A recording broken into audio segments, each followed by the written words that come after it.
Allora, intanto vorrei chiarire alcune cose. Questa è quella che ho fatto, che avete visto giù, che abbiamo fatto insieme.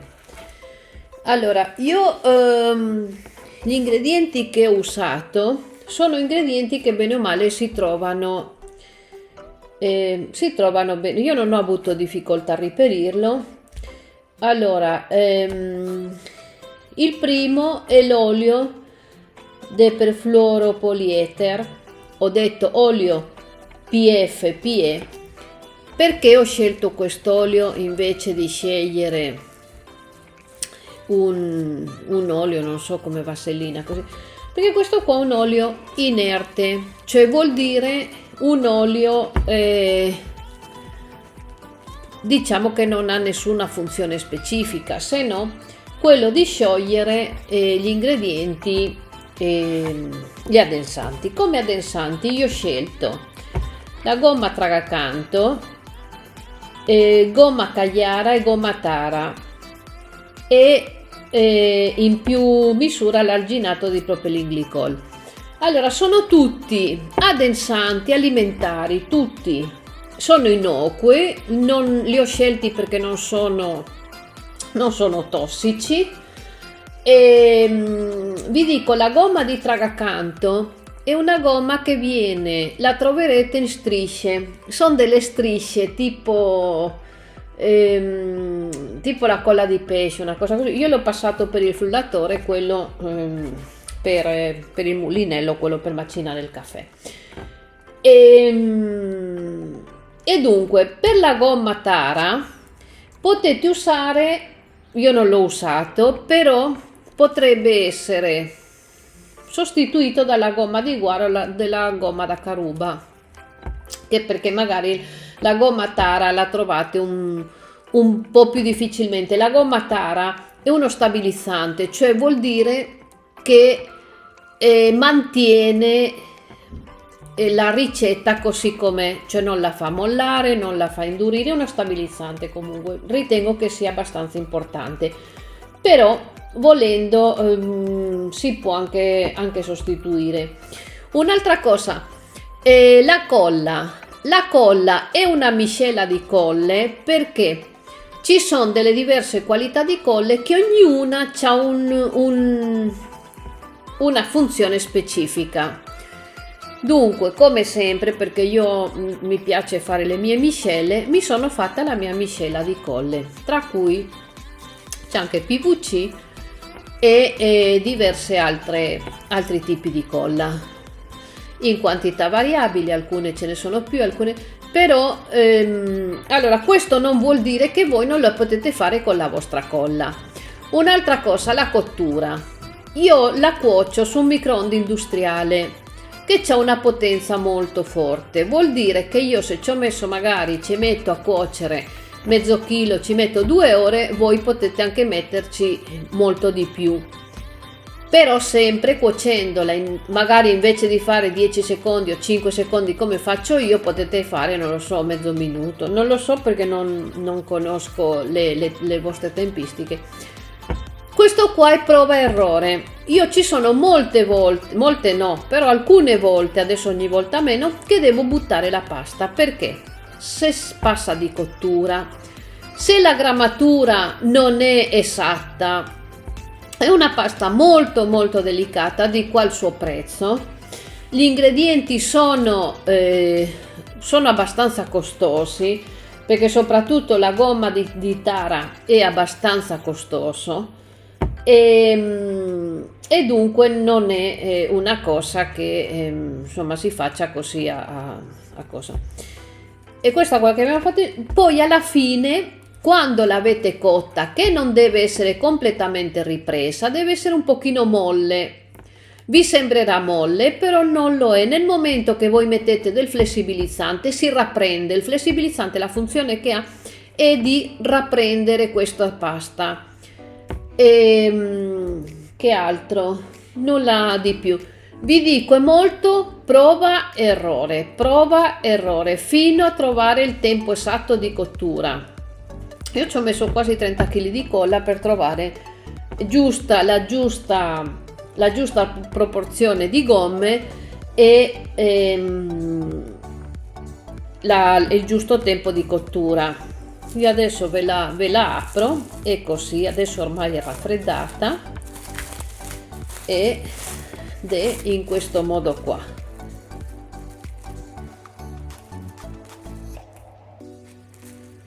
Adesso è bianca, però quando si asciuga è completamente trasparente. Come vedete è ancora grumosa, vedete che c'ha i grumi ancora delle gomme. Queste qua sono le gomme. Come vi ho detto, bisogna lasciarla a riposo almeno una settimana e impastarla tutti i giorni, più volte al giorno, per far sì che si diventi liscia. Però vedete che c'ha tipo i grumini. Ve lo dico perché non vi spaventare, perché è una cosa assolutamente normale. Io adesso questa qua l'ho messo in un papè, in un film, e la lascerò domani o questa sera, ci darò un'altra impastata, e così per una settimana, 10 giorni, dipende se piove, anche 10 giorni, anche 15 giorni. Più tempo la fate stare, più liscia e più bella diventa. Vado? Possiamo Sì. andare. Ciao a tutte, questi sono gli ingredienti per fare la porcellana trasparente. Dunque iniziamo con, io uso una miscela di colle, perché alcune colle hanno delle proprietà e altre colle hanno delle proprietà. Userò olio di perfluoropolieter, che è olio PFPE, e un olio inerte. Perché usiamo quest'olio invece di un altro? Ci sono degli oli, questo olio di perfluoropolieter PFPE è un olio inerte che ci sono in diverse viscosità dipendendo del peso specifico di ogni olio. Io adesso userò uno abbastanza fluido, nonostante di solito uso uno con un peso specifico più alto, per cui è più viscoso, però va bene. È olio PFPE. Userò la gomma di Tragacanto, è una gomma, non mi ricordo, è una gomma comunque che trovate, una densante, come può essere la Garagar, come può essere altri tipi di olio. Userò un grammo di gomma di Caraia, anche lì è una densante per pasticceria, se non sbaglio, è una densante vegetale, si trova anche abbastanza facilmente. E gomma di Tara, idem. Questo qua userò 1,5 grammi. Se non trovate la gomma di Tara, perché questa qua è un pochino più difficile da trovare, potete usare anche una gomma di Guar, che si trova molto facilmente, o una gomma di Carube, cioè potete sostituire. E l'ultimo, alginato di propylenglicol, cioè PGA. È un alginato, invece di essere un alginato come può essere quello di sodio, è derivato del propylenglicol, dunque PGA, si trova anche abbastanza facilmente. Alla fine userò del flessibilizzante per compattare tutto e per addensante. Io su 100 grammi, io vi ho fatto le dose più piccole, perché io quando faccio mezzo chilo, non riesco a fare di più, perché non si riesce neanche a cuocere più di tanto, cioè non si riesce a cuocere una grossa quantità. Dunque io quello che farò adesso per il momento è mettere tutte le gomme qua, tutte le gomme nell'olio PFPE. Come vedete, si inizia a montare una gelatina.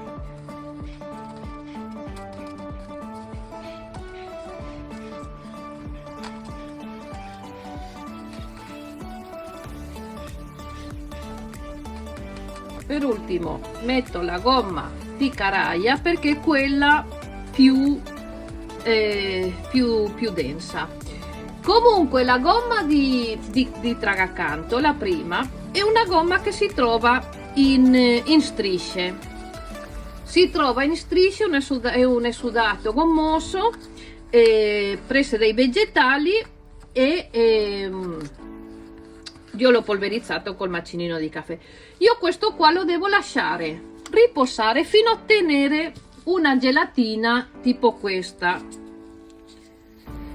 Questa adesso io l'ho lasciato asciugare perché questo video lo dovevo fare un po' di giorni fa, e in pratica è una gelatina. Adesso si è gommificata perché è stata parecchi giorni, però se io la tiro fuori oppure la riscaldo nel microonde mi torna una, vedete, è una gelatina. Adesso vi ripeto, sono almeno qua da una settimana perché non riesco a trovare il tempo da fare il video. Comunque questo lo potete mettere nel microonde e tranquillamente ritorna liquido.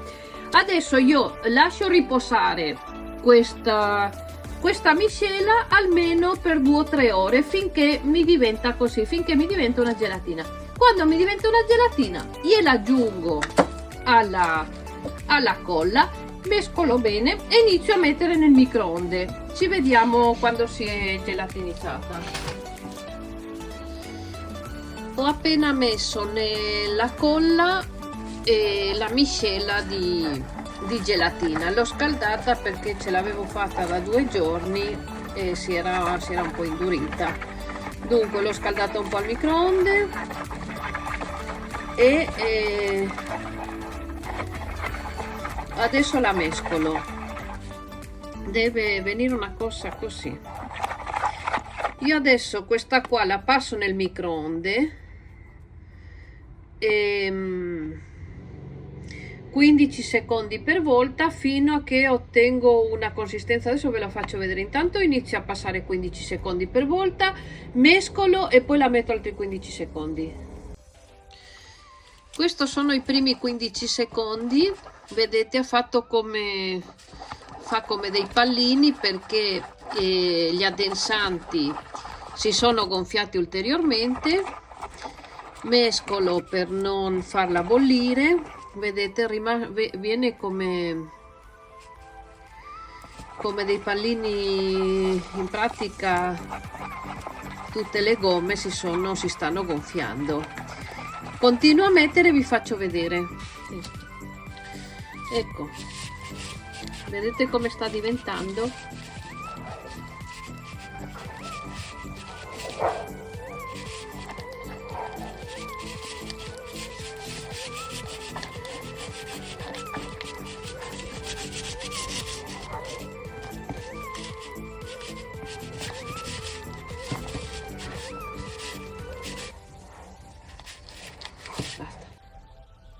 L'ho messo altre 3 volte e come vedete sta diventando sempre più, sta assumendo la consistenza di una pasta, però ancora lo devo mettere almeno 5-6 altre volte. Vedete?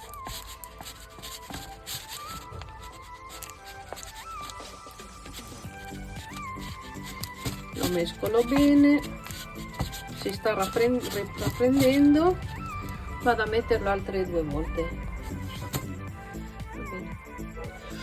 Allora, io a me è risultato in questo modo. Guardate, è una pasta appiccicosa, molto appiccicosa. Adesso vado a metterci del flessibilizzante. Ci metto un cucchiaino o 2 cucchiaini, adesso vedo, io ce l'ho qua per comodità. Metto un cucchiaino di quelli di caffè.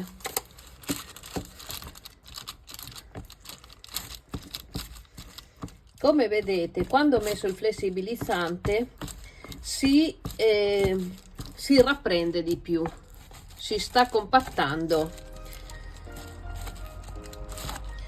Mi si è compattata abbastanza.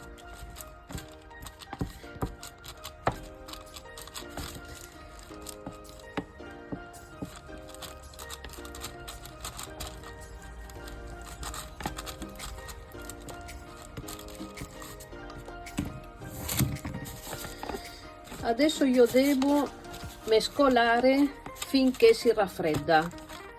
Devo continuare a mescolare finché si raffredda per poterla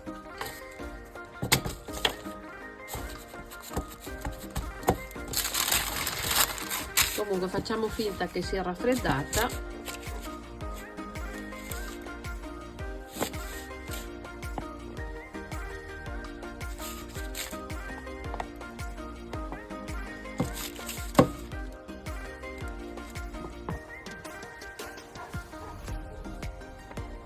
Come vedete è abbastanza pulito, non appiccica.